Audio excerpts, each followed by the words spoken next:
Hi, I'm Parker, And I'm Bennett. and welcome to Our Student Body Cell Project.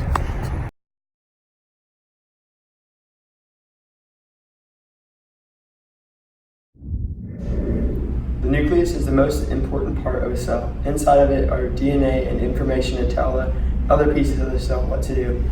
Just like a nucleus, a book holds information and tells all the cells, or students in this case, what to do.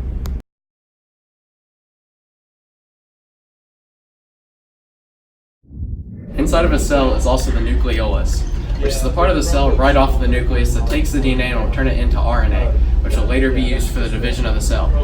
Just like the nucleolus, this printer will take information from the teachers and turn it into the words on papers that we use in books, just like the DNA.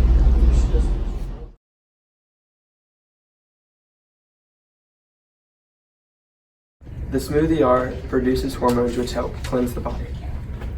In the same way, a sink cleans off harmful chemicals and bacteria off of your skin.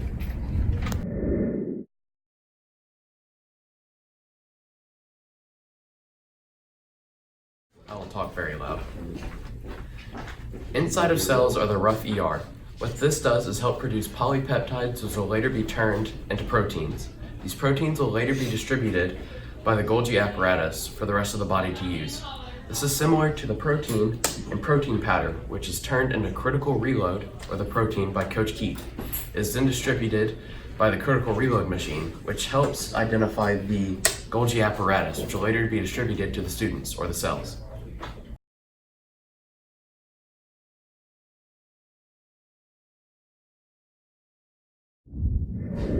The mitochondria is the powerhouse of the cell. It acts as a digestive system by taking in nutrients, breaking them down, and turning them into energy-rich molecules for the cell.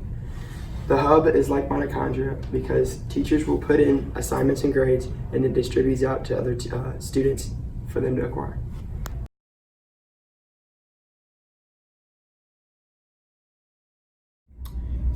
The chloroplast is basically the mitochondria of the plant cell. It takes in sunlight, turns it into energy to later on be able to photosynthesize. The chloroplast is like a solar panel on a calculator because it takes in sunlight and turns it into energy.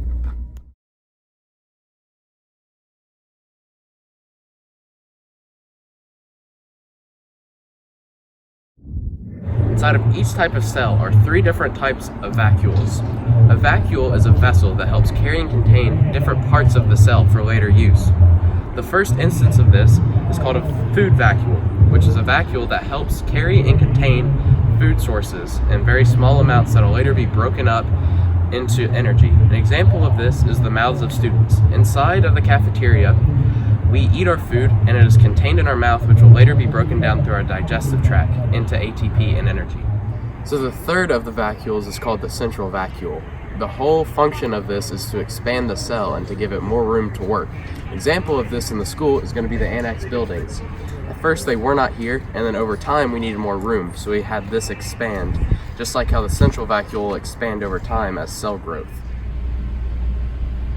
Sometimes cells fill with water. It happens. This is where the contractile vacuole comes in. Its main function is to absorb water and to release it outside of the cell. This is just like the paper towel, which when you spill, you will use to grab the water and move it to a safer location where no one can slip on it or potentially be hurt.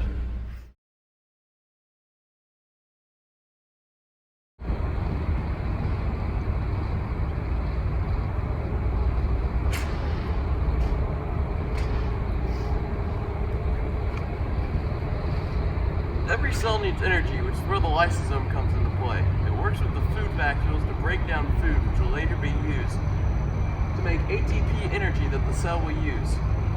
And now we're done. This is just like the student's digestive tracts, would break down food that the body will later use for energy.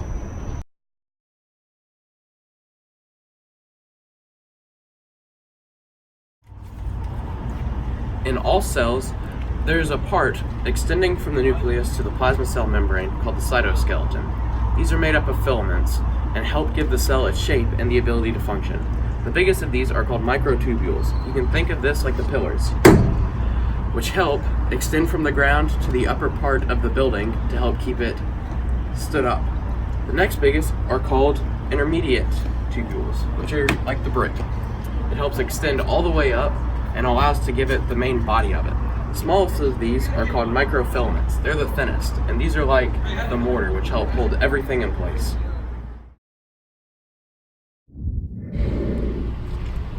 Inside of nuclei are things called centrioles. What these do are help produce spindle fibers, which will later aid in cell division. These are just like classrooms, which help divide the entire student body into different groups and different functions. Without these, we would just be one collective force, which would not work. On the outside of every cell is a plasma cell membrane. This is made up of hydrophobic and hydrophilic phospholipids that help keep water inside the cell that's supposed to be in there and water outside. That way the cell doesn't flood.